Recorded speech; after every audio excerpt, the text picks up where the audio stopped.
દ્વારા છેતરપિંડી મામલે મોટા સમાચાર આવ્યા। સીઆઈડી ક્રાઇમે કરેલી તપાસમાં મહત્વનો ખુલાસો થયો છે।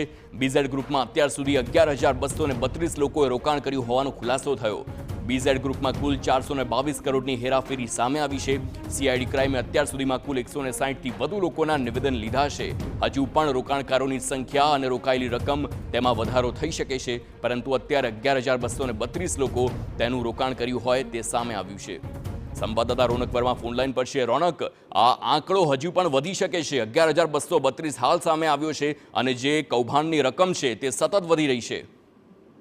બિલકુલ હાર્દિક, પાછલા કેટલા દિવસોથી રાજ્યનો ચર્ચિત કિસ્સો એટલે બીઝેડ ગ્રુપ અને તેના દ્વારા જે પોન્જી સ્કીમ સહિતની સ્કીમો ચલાવવામાં આવતી હતી, તેમાં અનેક રોકાણકારો દ્વારા પૈસા રોકવામાં આવ્યા હતા, જેમાં ભારતીય ક્રિકેટરોના નામ પણ સામે આવ્યા છે। મહત્વની વાત છે કે અત્યાર સુધી જે તપાસ સંસ્થા છે એટલે કે સીઆઈડી ક્રાઇમ દ્વારા જે તપાસ કરવામાં આવી છે, તેમાં મહત્વની વાત સામે આવી છે।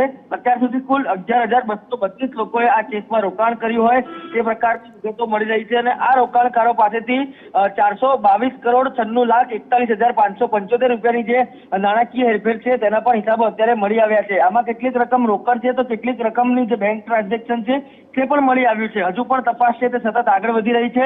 ખુદ જે બીઝેડ ગ્રુપ એટલે કે ભૂપેન્દ્ર ઝાલા છે તે અત્યારે પોલીસ રિમાન્ડ ઉપર છે। આવતીકાલે તેના રિમાન્ડ પૂર્ણ થશે, પરંતુ તે પહેલા સતત તપાસ છે તે આગળ વધી રહી છે અને આંકડો સતત વધી રહ્યો છે। આવતીકાલે જ્યારે તેને કોર્ટમાં રજૂ કરવામાં આવશે ત્યારે બની શકે છે કે તપાસ સંસ્થા દ્વારા નવું એફિડેવિટ છે તે દાખલ કરવામાં આવે અને નવા કેટલાક ખુલાસાઓ તેમાં પણ થઈ શકે છે। આભાર રોનક, સમગ્ર માહિતી બદલ। તો હાલ આ કેસમાં વધુ ખુલાસા થઈ શકે છે। ક્રિકેટરોના રોકાણોની પણ વાત સામે આવી હતી। 11,232 આંકડો હાલ સામે આવ્યો છે, પરંતુ તે વધી શકે છે।